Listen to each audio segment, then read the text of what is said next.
श्री शिवाय नमस्तुभ्यम।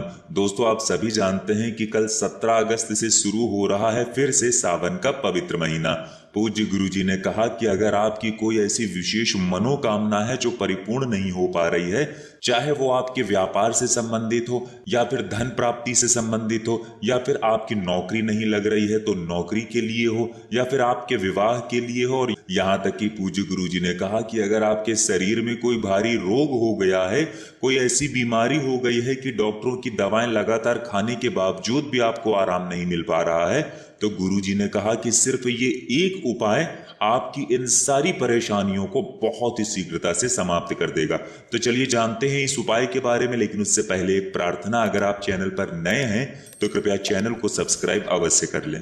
देखिए, पूज्य गुरुजी अपनी शिव महापुराण की कथा के दौरान कई बार इस उपाय को बता चुके हैं, और ये उपाय महादेव को प्रसन्न करने के लिए तो है ही, और साथ ही साथ माता लक्ष्मी को भी प्रसन्न करने के लिए है।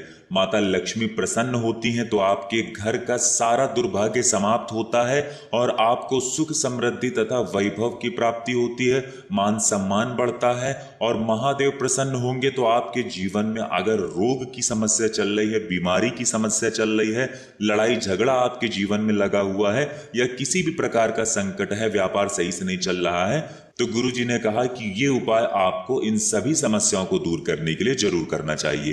देखिए, इस उपाय के लिए आप सबसे पहले एक लोटा जल ले लेंगे और साथ ही साथ एक दीपक ले लेंगे। दीपक आप चाहे तो मिट्टी का भी ले सकते हैं या फिर अपने घर पर शुद्ध आटा माड़कर उसका भी दीपक बना सकते हैं। इस दीपक में आपको घी का इस्तेमाल करना है और साथ ही साथ इसमें आप लंबी रुई की बत्ती का प्रयोग करेंगे। फिर इसी के साथ आपने जो एक लोटा जल लिया है, उस जल में आप थोड़ी देर के लिए एक रुद्राक्ष डाल देंगे। अगर आपके पास 3 मुखी रुद्राक्ष है या पंचमुखी रुद्राक्ष है या 4 मुखी रुद्राक्ष है या जितने मुखी भी रुद्राक्ष है, उस रुद्राक्ष को इस एक लोटे जल में आप कम से कम 21 मिनट के लिए डाल देंगे। 21 मिनट डालने के बाद फिर चम्मच से या किसी अन्य पात्र से निकाल लेंगे, और ये एक लोटा जल और साथ ही साथ आपने जो एक दीपक लिया है, ये दोनों सामग्री लेकर आपको पहुंच जाना है बेलपत्र के वृक्ष के नीचे। देखिए, ये उपाय आप शाम से पहले कर लेंगे, यानी सूर्यास्त के पहले ही आपको ये उपाय कर लेना है। अगर सूर्यास्त के बाद आप ये उपाय कर रहे हैं तो फिर आपको एक लोटा जल समर्पित नहीं करना है, फिर ये दीपक आप सिर्फ बेलपत्र के वृक्ष के नीचे प्रज्वलित कर देंगे।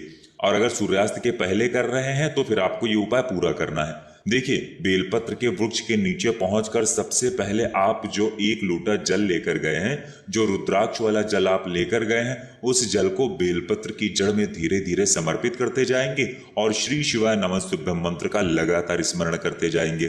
क्योंकि पूज्य गुरुजी ने अपनी शिव महापुराण की कथा में कई बार बताया है कि बेलपत्र का वृक्ष महादेव को अत्यधिक प्रिय होता है, क्योंकि ये माता पार्वती के आंसुओं से उत्पन्न हुआ है। माता पार्वती के आंसुओं से उत्पन्न होने के कारण महादेव को बेलपत्र अत्यधिक प्रिय होती है। इसलिए अगर हम ये एक लोटा जल गुरुवार के दिन या फिर सोमवार के दिन बेलपत्र के वृक्ष में समर्पित करते हैं तो महादेव हमसे बहुत ही प्रसन्न होते हैं और हमारी मनोकामना को बहुत ही जल्द परिपूर्ण करते हैं।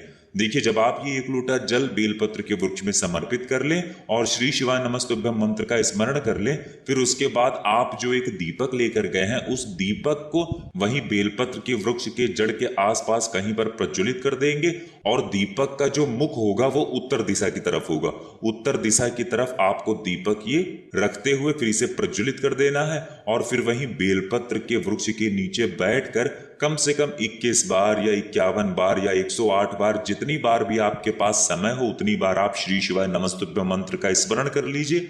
और फिर उसके बाद महादेव से आपके जीवन में चल रही समस्या को दूर करने की प्रार्थना कर लीजिए। आपके जीवन में अगर धन प्राप्ति नहीं हो पा रही है, या फिर आपके या फिर घर के किसी सदस्य के शरीर में कोई भारी रोग हो गया है, कोई बीमारी हो गई है, तो उसको दूर करने के लिए प्रार्थना कर लीजिए।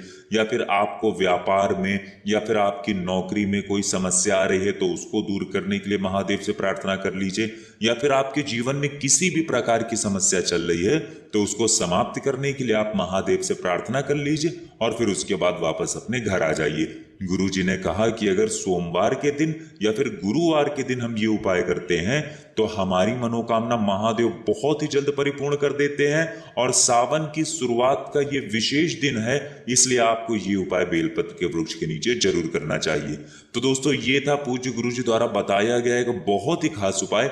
अगर आपको जानकारी अच्छी लगी हो तो वीडियो लाइक करिएगा। मिलते हैं फिर एक नए वीडियो के साथ। श्री शिवाय नमस्तुभ्यम।